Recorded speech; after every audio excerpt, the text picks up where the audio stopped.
ॻाल्हायो ॻाल्हायो जन्नत जी खाधो आहे सहाबी मोटिया न जग करे संतर सहाबी हुजन रस्ते जे अंदर या मदीनो 7-8 ॾींहं जो पंध हो त खाधो ख़त्म थी वियो हिकिड़ो चवण लॻो अटो बि कोन्हे मानी बि कोन्हे का शइ कान्हे का कीअं 8 ॾींहं जो सफ़र गुज़रंदो उन टाइम ते हिकिड़े सहाबी ईअं चयो त आऊं दुआ घुरां ऐं आमीन चयो सहाबीअ जो शान बादशाह पीर दस्तगीर खां पुछो बादशाह पीर दस्तगीर खां सामा मुरीदन पुछो साईं सहाबीअ जो शान जे नबी साईं खे ॾिठो उन जो शान छा आहे साईं फरमा मूं जहिड़ा संतर गौस हुजन हाय हाय घणा संतर बात सां ॻाल्हाए घणा बादशाह पीर पिया चवनि मूं जहिड़ा संतर गौस हुजन जीअं घोड़े ते साबी चढ़े जीअं घोड़े ते साबी चढ़े उन जे जेके खुर में मिट्टी लॻे न उन मिट्टी जहिड़ा बि मूं जहिड़ा दस्तगीर संतर हुजनि त उन मिट्टीअ जे मथां पवनि एडो शान सहाबीअ जो चओ सुभान अल्लाह हाँ सहाबी को मामली ॻाल्हि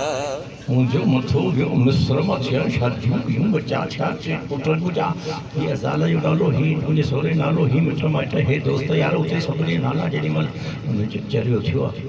भंग त कोन पई थिए सुभान अल्लाह एको भंग त कोन पई छा पियो चए मच्छी मूंखे ॾेई आया मूं मच्छी छॾी करे तूं भला कहिड़ी ख़बरूं पियो करे सुभान अल्लाह जो यार फिटी उताई ओ भाषा पे कचेरी में क्यों ना समझ नहीं और मेरे कीं वियो सुभान अल्लाह फिटी उतिया सिद्धो भगो वरी साईं वेठा आवाज़ कर हीअ जीअं आयो न वज़ू करे हीअं जीअं वेठो साईं वरी हीअं नारे फरमायो मुंहिंजे मदीने जो मीर हीअं वियो हुन ही हथ वधा साईं फरमायो माई मने थी तोखे अरे ते पुट जणी आए तोखे मने थी चई कोन थी मने थी तू भी मुखे ये कोन तो मने ना हाण ता मनी वे ने हाय हाय सुभान अल्लाह अरे तू ता रोल मां हुई मुझो मान का तो रोल रखे 7 साल ही मिनट में गुजारे छया तू रोल निभावो मानू मुझो मुरीद थियो पर तू तो कोन के कटाकरिया में कोन है के छान में कोन है पर मुझो मदीने वारो वीर तो सब नबी जो सरदार आ उन के रब को कोन थी वनी सके हाय हाय ये तोखे 7 साल इन मिनट में घुमाए सके थो तो मदीने वारो वीर सब नबी जो सरदार उन के को घुमाए सके सुभान अल्लाह तो सुभान अल्लाह जोर सुभान अल्लाह अच्छा बुधाए आगे दे अहमद बदायूनी रहमतुल्लाह ताला अलैह अबू साले के फरमायो त पंध करणो पवंदो ने तुझी मंजिलूं जेकी रहियलन वो मंजिल ते जल्दी पुजी वेंदे